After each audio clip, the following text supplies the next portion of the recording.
teach a lot of courses that deal with ethics. I mean, it seems like almost every course I teach has ethics combined in there somehow.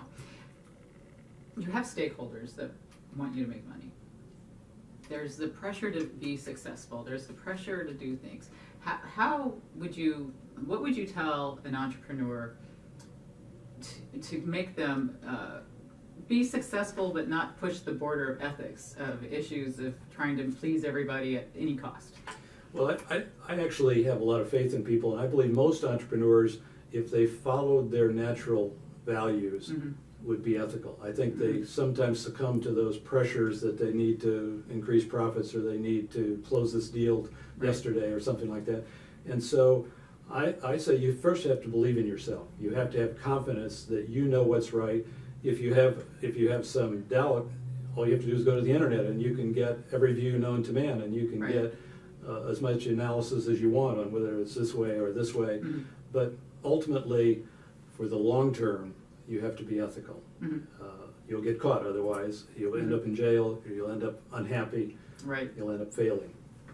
Entrepreneurs have different things they got to deal with based on what stage of the life cycle that their product or their company, where they fall. And if they're just newly starting a company, they have certain issues, and in the growth stage they may have different issues. What do you think are the main issues that they face when it's starting to grow?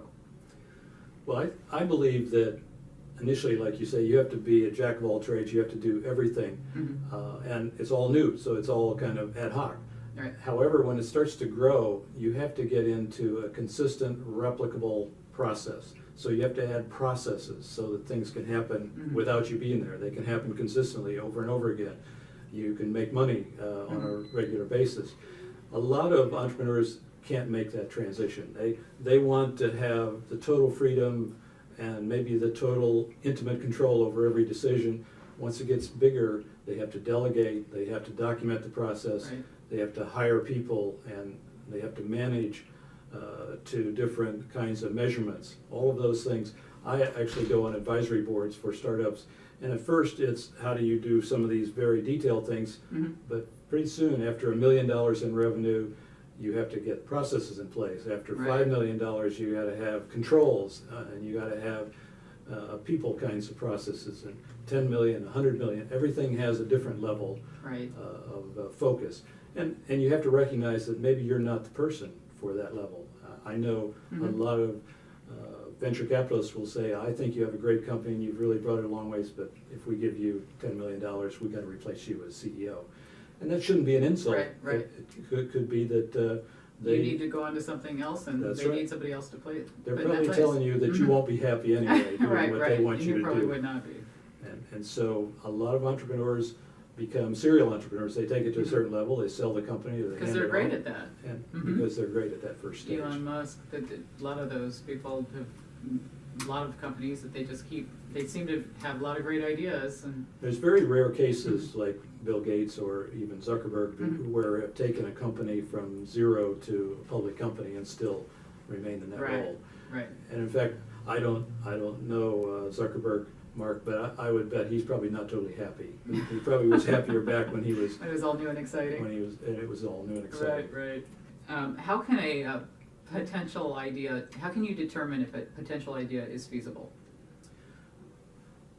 It's one of these things where maybe you can't. You have to try something. You have to experiment. And in fact, I run into a lot of companies, startups who say, I'm going to be in stealth mode. I don't want to disclose anything until I have it perfected, ready to go. I think it's a bad move because the way you know whether you have anything is you put it out there, even before you build it. On social media, you say, I'm going to do this new app or whatever. If you get no feedback or very negative feedback, you should listen. Well, how do you know someone won't steal your idea if you put it out there? Well, I actually think that fear is, that paranoia is overblown. I think that there are very few people who steal ideas because every good entrepreneur wants to do his own. He doesn't want to do somebody else's idea. And yes, there are a few people that will take something that's pretty obvious, but in fact, they're going to steal it anyway. So you better have a patent. You better have, in fact, already an implementation. You better be moving faster than they're moving. But telling people about something has more value to you than not telling. Right, I understand what you're saying. How long does it take them to get the patent? Well, you can do a provisional patent, which holds your place in line for a year. You can write up, I've done one, actually quite recently. It takes a week or so. And they can't take your idea. No, that holds your place. Right. It costs $100 to register it, but within a year, you have to actually file a formal patent, or it goes away. So it's very much an excuse if you say, I don't file patents because it costs me $10,000 and I can't afford it. Right. I'd say, do a provisional patent, do a trademark, you can do it in 20 minutes actually, file it interactively on the internet. There is very little excuse these days for not doing your intellectual property. Well, great.